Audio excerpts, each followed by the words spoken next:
ခဖောင်ကျော်ဖို့အတွက်သူပစ္စည်းလေးတွေပါဒါဝက်သားနဲ့ပစွန်းမှာဒါကတော့ပဲဒီလှီးထားတယ်ဖခဖောင်ရွက်လို့ခေါ်ပါတယ်ဒါအစင်နဲ့လောက်ထားတယ်ကြက်သွန်ဖြူရဲ့ဂျင်းရထောင်းထားပါတယ်ကြက်သွန်ဖြူ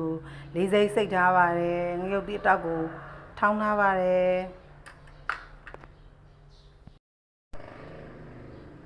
အိုးပူလာရင်စီနေငယ်ထည့်ပါမယ်ရပြီနော်စီပူလာရင်ကြက်သွန်ဒီထည့်ပါမယ်ကြက်သွန်ဖြူနဲ့ဂျင်းထည့်ပါမယ်မှုေးအောင်လေအသားပါတယ်လေကြက်သွန်နေနီးရဲ့ထိမှုရပါမယ်နီလာပြီဆိုလို့ရှိရင်ဝက်သားထည့်ပါမယ်ဝက်သားထည့်ပြီနော်ပဲစီနည်းငယ်ထည့်ပါမယ်အရောင်လှအောင်ဝက်သားရေထွက်လာနေဆိုတော့အနည်းငယ်အုပ်ထားမယ်နော်တစ်ချက်အုပ်ထားမယ်နော်ကျမဟိုမှာစိုးလို့ခုမှထည့်တာပါ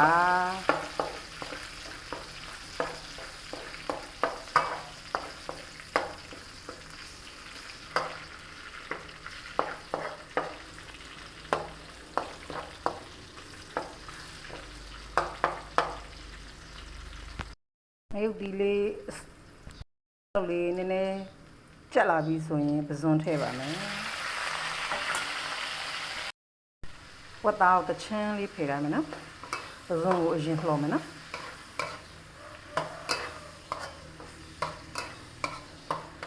ပဇွန်လည်းကြီးအနည်းငယ်ထွက်မယ်လေခဏစောင့်ရမယ်လေစားအနည်းငယ်ထည့်ပါမယ်နော်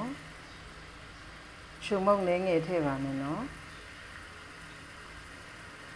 မှုမယ်နော်ဝတ်သားနဲ့ပဇွန်နဲ့မှုရောမှုလိုက်တော့မယ်နော်ပြီးရင်ပဲသီးထည့်မယ်ပဲတောက်ရှည်ထည့်မယ်ပဲသီးမှလည်းစားနည်းနည်းချုံမုံနည်းနည်းလေးစမ်းနာမယ်နော်ငတ်မှာစိုးလို့ပဇွန်နဲ့ဝတ်သား6အောင်မှုရမယ်နော်မှုပြီး6လို့ရှိရင်ပဲသီးထည့်လို့ရပါပြီပဲသီးထည့်ပြီ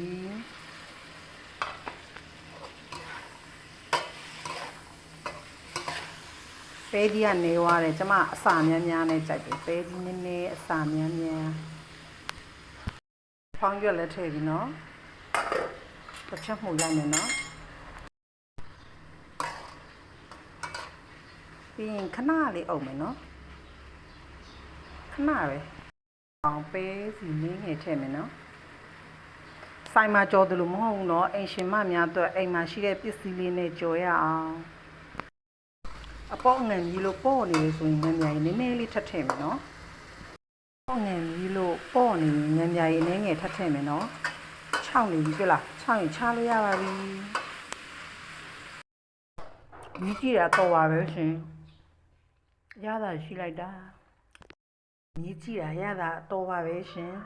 ရတာရှိလိုက်တာစားကြပါအောင်ရှင်ဆိုင်မှာဆိုရင်ဖခပေါင်းကျော်တပွဲကိုဘလောက်ကြမယ်ထင်တယ်လဲ